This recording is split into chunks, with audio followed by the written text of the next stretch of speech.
The lake had already closed over Perpetua Voss's head twice, and the third time it came down on her, she felt the cold stop being cold at all and start being something closer to a hand closing slowly around her chest. And 17 years old, alone in black water, with the wreck of the schooner Agnes Blaine breaking apart somewhere behind her in the dark. She understood, with a strange,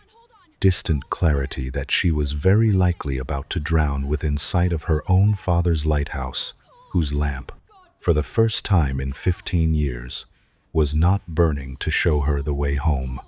She had gone out in the small skiff against every scrap of sense either of her parents had ever taught her, because a sailor clinging to a spar off the point had been screaming for help for the better part of an hour, and no one else on that whole black shore was going to come, and the skiff had gone over in the third trough after a wave she never saw coming, and now she was fighting current and cold, and the weight of her own soaked wool coat with nothing left in her arms to fight with.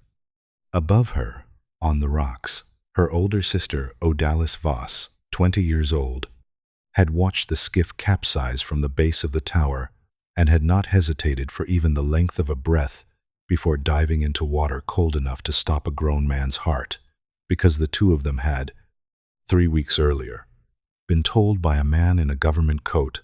that they no longer had any right to keep the light their father had tended for 15 years, and that had that very night gone dark at the worst possible hour for exactly the reason he had given them. Odalis did not know, swimming hard against a current trying to take them both onto the rocks, that a hidden compartment inside their own lighthouse tower held proof, sealed away decades before by a woman neither sister had ever heard of, that everything the government man had told them was wrong, and that the proof had been waiting there specifically for a night like this one. Settle in with us tonight, and before we go any further, tap that subscribe button and tell us down in the comments where in the world you're watching from.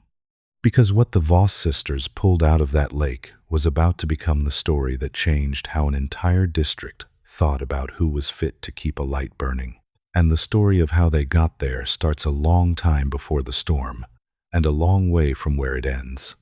Cross Rock Light stood on a low granite point, jutting into the cold, deep water off Gray Harbor, one of a chain of beacons strung along a shoreline that swallowed ships with a patient regularity. The whole district had learned to respect and fear in equal measure, and Nathaniel Voss had kept it for 15 years. Ever since the government first commissioned the light and needed a steady, sober man willing to live in genuine isolation 9 months of the year for a salary that barely justified the loneliness. His wife, Margaret, had died of a fever when Perpetua was small, and Nathaniel had raised both his daughters at the light itself, in the small keeper's dwelling attached to the tower, teaching them, almost from the time they could climb the spiral stair without help, every single duty the post required. He taught Odalis, the elder, to trim a wick so the flame burned clean and bright without smoking the lens, and to polish the great Fresnel lens itself with a soft cloth and vinegar water until it threw its light clear across 15 miles of open water. He taught Perpetua to read the barometer and the sky both, to know a squall building 3 hours out by the particular green-gray color it turned the horizon, and to log every vessel that passed the point in a hand steady enough that an inspector, on his rare visits, never once had cause to question the record. He taught them both to row a skiff through a chop that would have turned most grown men back to shore, to splice a line, to signal a passing ship in distress, and, above everything else, that a lighthouse keeper's only true duty, the one that could never under any circumstance be excused, was that the lamp burned every single night without fail, because a dark light on that coast was not simply a lapse of duty, but a death sentence for whatever vessel came looking for it and did not find it. In the autumn of Odalis's 20th year, a fierce October storm blew in off the open water with almost no warning, and a freighter foundering on the outer shoal signaled for help in the worst of it. And Nathaniel Voss, as he had done a dozen times before, rowed out himself into seas that no sensible man would have chosen to face, because the alternative was to stand on the rocks and watch other men drown within sight of his own light. He did not come back. The freighter's crew was recovered 2 days later by a passing life-saving crew from the next station south, every man alive. But Nathaniel Voss's overturned skiff washed up on a... The lake had already closed over Perpetua Voss's head twice, and the third time it came down on her, she felt the cold stop being cold at all and start being something closer to a hand closing slowly around her chest. And 17 years old, alone in black water with the wreck of the schooner Agnes Blaine breaking apart somewhere behind her in the dark, she understood with a strange, distant clarity that she was very likely about to drown within sight of her own father's lighthouse, whose lamp, for the first time in 15 years, was not burning to show her the way home. She had gone out in the small skiff against every scrap of sense either of her parents had ever taught her, because a sailor clinging to a spar off the point had been screaming for help for the better part of an hour, and no one else on that whole black shore was going to come. And the skiff had gone over in the third trough after a wave she never saw coming, and now she was fighting current and cold, and the weight of her own soaked wool coat, with nothing left in her arms to fight with. Above her, on the rocks, her older sister Odalis Voss, 20 years old, had watched the skiff capsize from the base of the tower, and had not hesitated for even the length of a breath before diving into water cold enough to stop a grown man's heart, because the two of them had, 3 weeks earlier, been told by a man in a government coat that they no longer had any right to keep the light their father had tended for 15 years, and that had, that very night, gone dark at the worst possible hour for exactly the reason he had given them.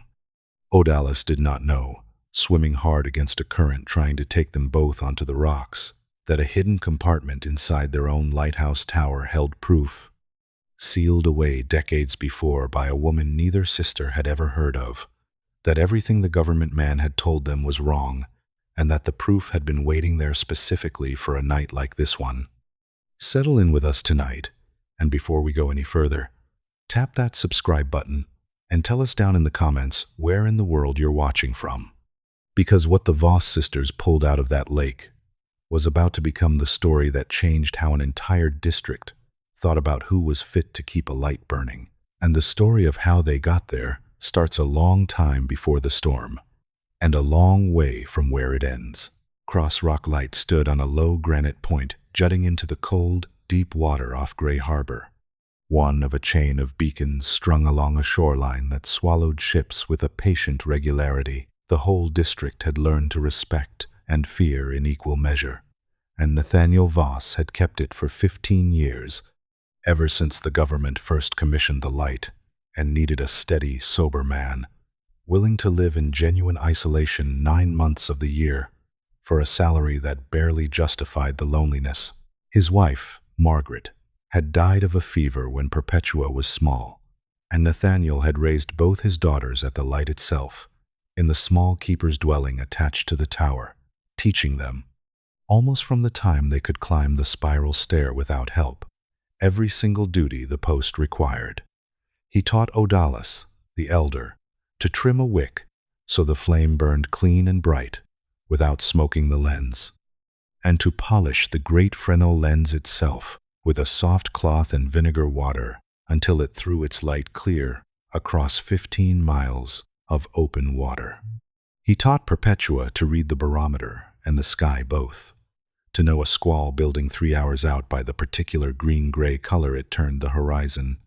and to log every vessel that passed the point in a hand steady enough that an inspector, on his rare visits, never once had cause to question the record.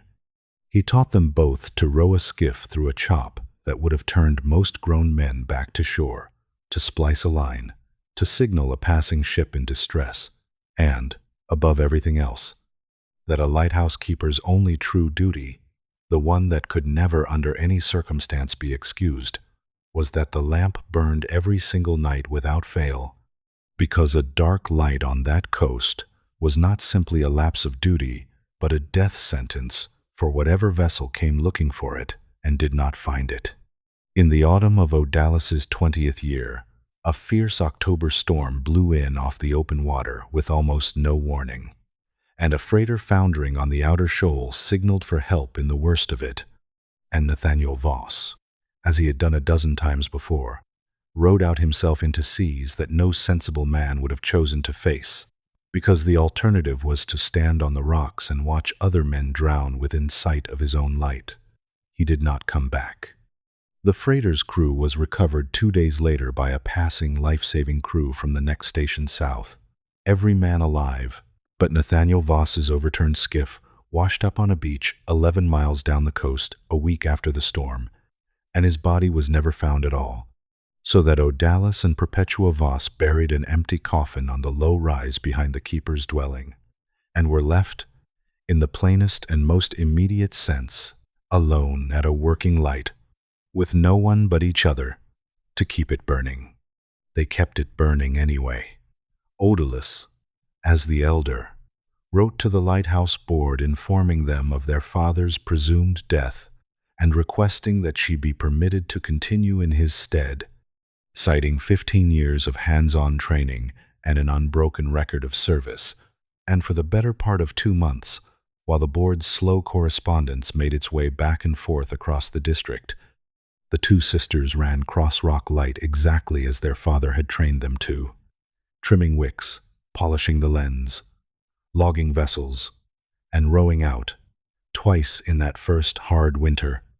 to help a stranded fishing crew make it safely to shore. The light never once went dark. The letter that finally came, in the deep cold of the following February, was not the commission Odalis had requested. It was signed by a district inspector named Corliss Wren, a precise, correct man who explained, in the flat, unhurried language of board regulation, that per long-standing lighthouse board policy, the keeper's commission for a light of Cross Rock's classification could not be granted to an unmarried woman or to 2 unmarried sisters jointly, regardless of experience or record, the position requiring, in the board's stated judgment, a level of physical exertion and isolated responsibility considered unsuitable for female keepers absent a male householder in residence. The commission, Inspector Wren's letter continued, had accordingly been awarded to a Mr. Barrett Coyne, of a family with a long history of lighthouse service further down the coast, who would assume his post within 30 days, at which point the Voss sisters would be required to vacate the keeper's dwelling, their father's tenure at the light, however faithfully served, conferring no inheritable right to the position or the residence attached to it. Corliss Wren came to Cross Rock Light himself to deliver the notice in person, a courtesy, he explained, owed to a family that had served the board honorably, and he stood in the small keeper's parlor where Nathaniel Voss had once taught both his daughters to splice a line, and told them, without any particular warmth or any particular cruelty either, that he understood the decision might feel hard, that the board's regulations existed for reasons of practical safety rather than any judgment on their capability, and that Mr. Coyne, once installed, would no doubt run a fine light. He did not ask what the 2 of them intended to do, alone, with no other trade and no other home. He simply left a copy of the order on the parlor table, in the manner of a man who has done nothing wrong, because every step he took was written down somewhere first, and rode back across to the mainland before the light of that short winter day had fully faded. Odalis and Perpetua spent the 30 days doing what needed doing, whether or not they had a home at the end of them. They kept the lamp burning every single night, because a light left dark, even in the last month of their tenure, was not a thing either of them could bring themselves to allow. They packed their father's few personal effects, his logbooks, his brass ship's whistle, the small compass he had carried since his own days at sea before he ever took the keeper's post, and on the 29th day, with Barrett Coyne's arrival, expected the following morning, they moved what little they owned into a single rented room above the chandlery in Gray Harbor. And Odalis walked out of the keeper's dwelling with her father's compass in her coat pocket and $11, the whole of what the sisters had managed to save from a keeper's salary that had never been generous to begin with, folded into her sister's shoe. Because looking back at the tower they had grown up beneath, she had learned in those 30 days, cost more than it returned. Barrett Coyne did not arrive the next morning. He did not arrive the morning after that either. Word reached Gray Harbor, by way of a mail packet captain who knew the Coyne family's reputation, that Barrett Coyne, the youngest son of a keeper dynasty, with more names on the board's rolls than actual hours spent trimming wicks, had accepted the commission chiefly for its salary, and had every intention of hiring a local man cheaply to perform the actual duties, while he himself remained comfortably at his family's larger station further down the coast, an arrangement the board, in its slow and distant way, had not yet caught wind of. For 11 nights, Cross Rock Light stood entirely dark, its lens unpolished, its lamp untrimmed, because the local man Coyne had quietly hired had taken one look at the isolated point and the winter seas around it, and declined the position without ever informing anyone in authority that he had done so. It was on the 11th of those dark nights that the storm came in, and the schooner Agnes Blaine, running for the harbor mouth, with no light to guide her past the outer shoal, struck rock in the pitch black and began to break apart within sight of the very tower that should have warned her clear. Perpetua, watching from the rented room above the chandlery, saw the flare the schooner's crew sent up and did not wait for anyone's permission before she was down the stairs and into a borrowed skiff, rowing hard for the point through seas that had already taken her own father, because a sailor clinging to a spar off that rock was not, to her mind, a thing a person waited on. Odalis followed within minutes, understanding exactly what her sister had gone out into and exactly what it might cost. And by the time she reached the point on foot, running the last half-mile along the shore road faster than she had ever run in her life, she saw Perpetua's skiff capsize in the third trough of a wave neither of them had seen coming, and she went into the water after her without 1 second's hesitation, because the alternative was to stand on the rocks and watch, and that was a thing neither Voss sister had been raised to do. She reached Perpetua by main force of will more than skill, hauling her sister's soaked, exhausted body against her own, and fighting a current that wanted badly to put them both onto the rocks. And it was in the last desperate minutes of that fight, with her own strength very nearly spent, that Odalis understood the only chance either of them had was the light itself, dark and useless above them, because a rescue crew from the Gray Harbor life-saving station, alerted by the flare, was somewhere out on that same black water searching for a wreck they could not properly locate without a beacon to fix their position against. She got Perpetua onto the rocks below the tower, left her there gasping and shaking with instructions to hold on and not move, and climbed the tower stair 2 steps at a time in soaked, freezing clothes, her hands so numb she could barely work the mechanism, and she lit the lamp herself, illegally, in open defiance of an order from the lighthouse board that expressly forbade her from touching it, because a dark light on that coast was a death sentence, and she had buried one parent already to the sea's patience for that particular kind of failure. The relit beams swept out across the water within minutes, and the life-saving crew, a hardy 6-man team under a young captain named August Reyes, found their bearing by it and reached the wreck of the Agnes Blaine in time to pull 4 of her 5 crew from the water alive, the 5th having gone over the side before the flare was ever sent up and never recovered. August Reyes, 28 years old, brought his rescue boat in past the point at first light and found, standing at the base of a lighthouse that had no legal right to be burning, a young woman still soaked through and shaking with cold who had, by every account his own crew gave him afterward, saved his entire rescue effort by putting a light back in a dark sky when no one with any authority to do so had bothered to. Word of the wreck, and of the dark light that had nearly caused it, and of the two sisters who had gone into freezing water and then broken board regulation to prevent a second tragedy that same night.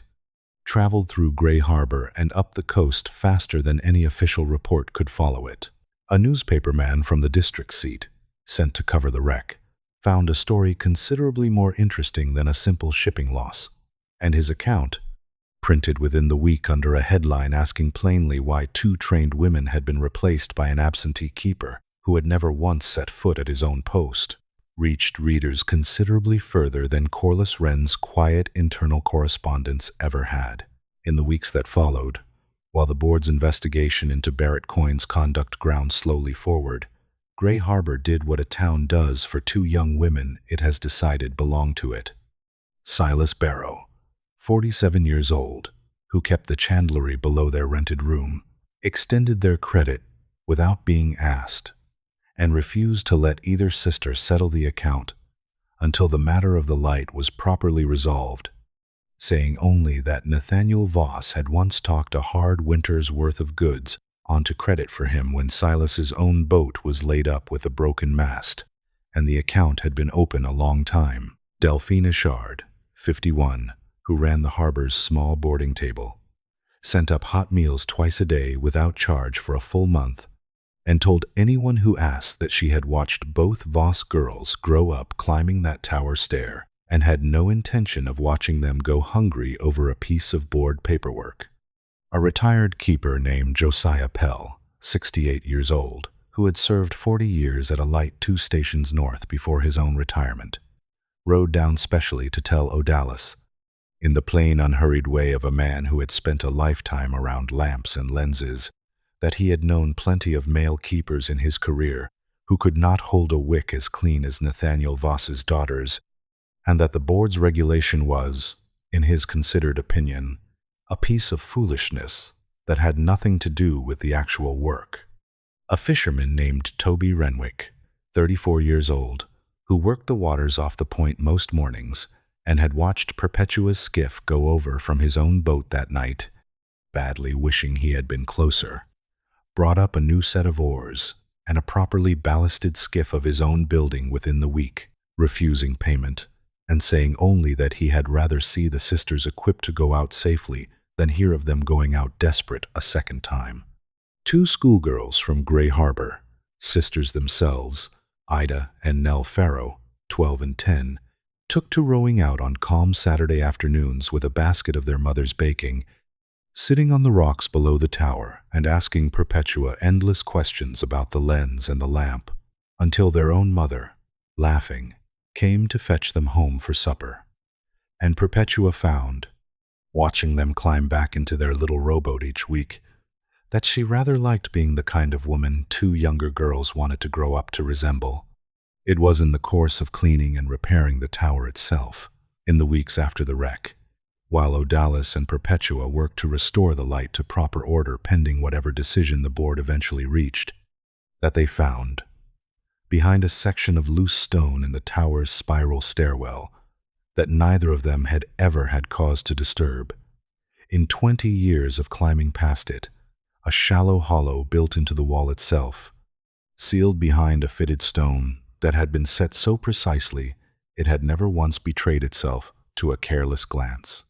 Inside, wrapped in oilskin gone stiff and dark with age, was a small tin box, and inside the box, a modest sum of coin and paper currency, and beneath it, a bundle of letters and a worn logbook, all written in a plain, careful, unhurried hand. The topmost letter was dated the spring of 1841, and it began, "To whoever finds this hollow and finds themselves in need of what it holds. My name is Prudence Hale, and I kept this light alone for 11 years. From the spring my husband was lost at sea until the winter my own health gave out, and the board, in its wisdom, replaced me with a man half as careful as I had been, on the stated grounds that a widow keeping a light alone was an arrangement the board no longer wished to continue, regulation having shifted, as regulation does, according to the temper of whichever men happened to be writing it that season. I have kept, in this logbook, a true record of every night I tended this light without a single lapse across 11 years. Every vessel I logged safely past this point, every rescue I rowed out to assist, so that whoever comes after me and finds themselves told, as I was told, that a woman is not fit for this work, may have in hand the plain, provable fact that at least one woman did it faithfully for over a decade without a single night's failure. I have set by, too, a small sum against whatever hardship such a telling might cause the finder, because I remember well enough what it cost me to be put out of the only home and the only work I had ever known, with no more warning than a letter from a man who had never once climbed this stair himself. I hope you are that finder, and I hope you are patient, and I hope you have someone in your life, sister or otherwise, who stands with you the way a keeper stands by her own lamp, faithful regardless of the weather. Prudence Hale, written this 4th of April. O'Daly's and Perpetua sat together, with the logbook open between them, long into that evening, reading 11 years of Prudence Hale's careful entries. Storms weathered, vessels logged, a rescue in 1836, nearly identical in its particulars to the one that had very nearly cost them both their lives 80 years later. And they understood, turning the brittle pages together, that they were holding not simply money, though the money was welcome and considerable, $164 in coin and paper both, but the one thing Inspector Wren's regulation had never once accounted for, a plain, documented, decades-old record proving that the work the board had declared unsuitable for a woman had in fact already been done, faithfully and without incident, by exactly such a woman, for longer than either sister had yet been alive. They did not use the discovery as a weapon, not at first. They simply kept working, restoring the light to the same exacting standard their father, and, they now knew, Prudence Hale before him, in a manner of speaking, had always held it to, while the newspaper account of the wreck continued to circulate, and the board's quiet investigation into Barrett Coyne's absentee arrangement continued grinding forward. It was Josiah Pell, the retired keeper, who eventually carried a careful copy of Prudence Hale's logbook to the district seat himself, along with a signed statement from August Reyes and his rescue crew testifying to exactly what they had found burning at Cross Rock Point on the night of the wreck, and exactly whose hands had lit it. The months between the wreck and the board's final reversal were not idle ones.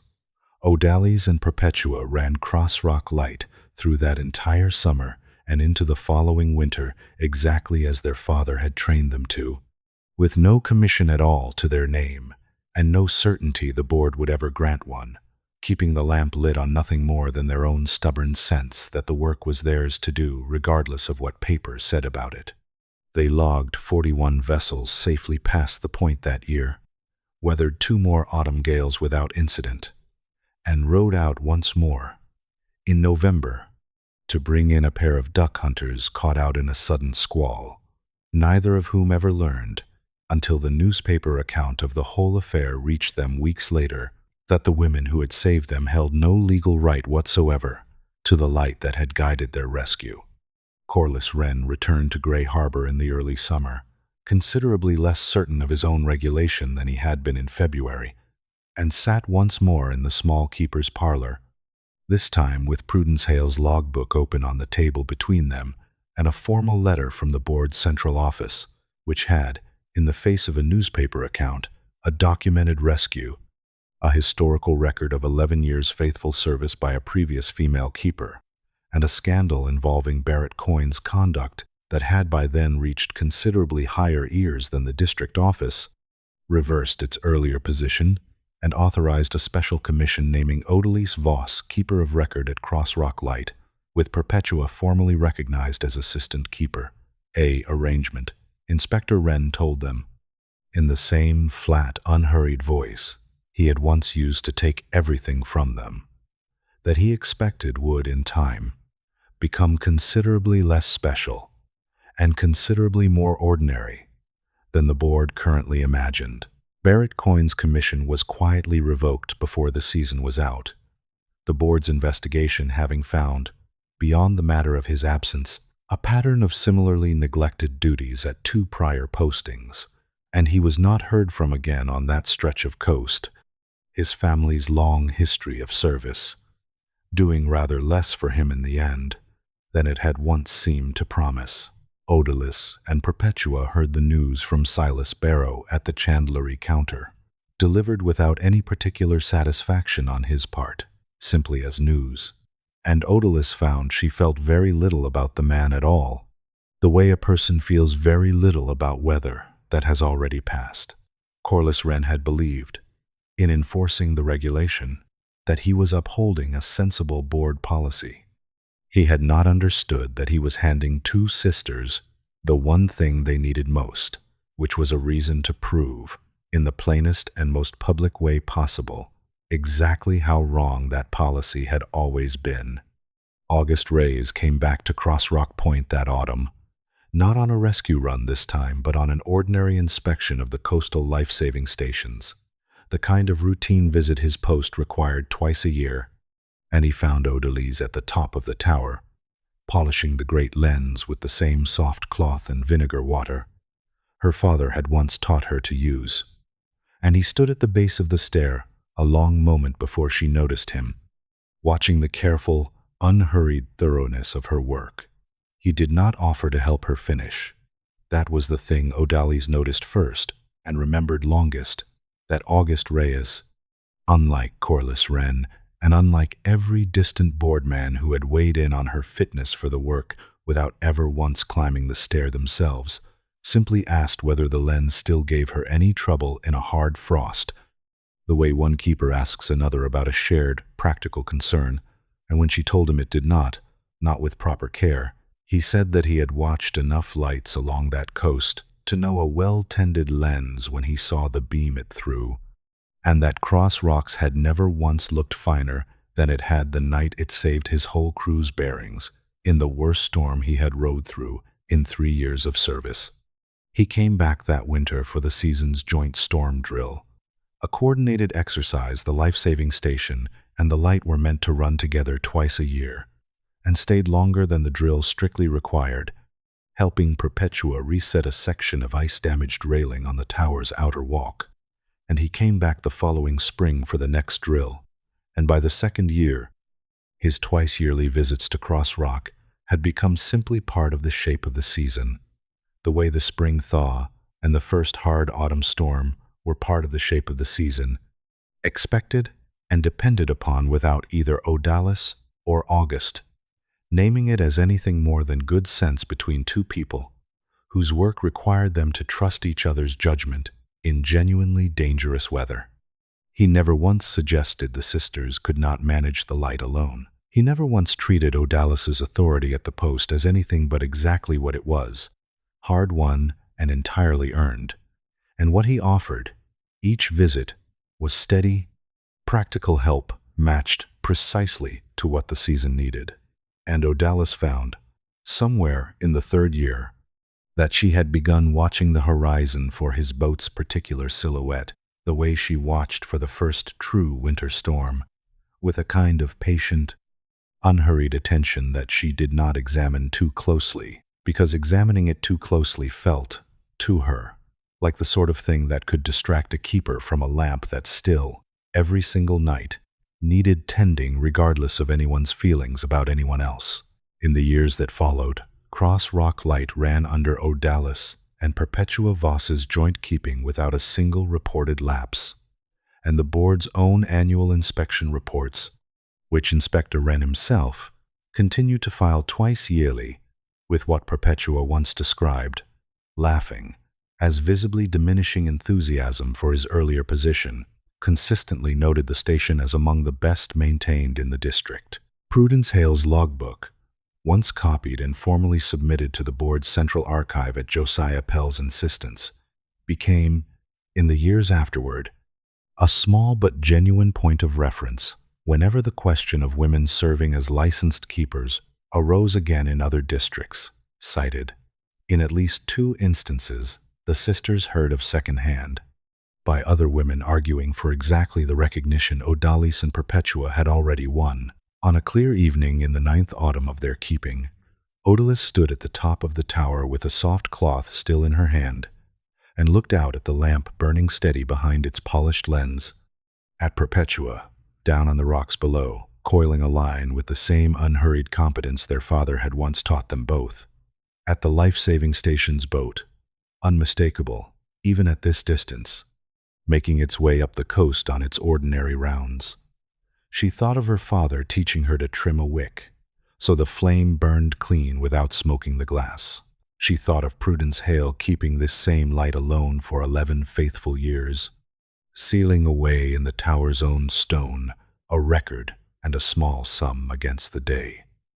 Some other woman might need exactly the proof she herself had never been given the chance to offer in her own defense. And she thought of August Reyes's boat coming up the coast twice a year, a little earlier each season than the drill schedule strictly required. And she understood, standing there with the lamp's warmth at her back, and the light sweeping steady out across water that had taken her father, and very nearly taken her sister both, that everything she had ever been given had come to her the same way a light finds a ship in a hard storm,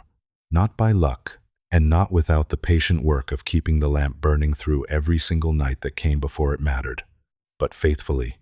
night after night, bound in the end, to be seen by exactly the eyes that needed to find it. If this story stayed with you the way it stayed with me while I told it, take a moment now to subscribe and to share it with someone who has ever been told, by a rule that had nothing to do with their actual ability, that a thing they had already proven they could do well was somehow not theirs to keep doing. Leave a word in the comments and let us know where you're watching from tonight. And tell us about the person in your own life, a sister, a friend, someone who stood beside you the way a keeper stands by her own lamp, faithful regardless of the weather, the one who taught you that a duty worth doing is worth doing, even when no one with the authority to say so has given you permission yet. And ask yourself too,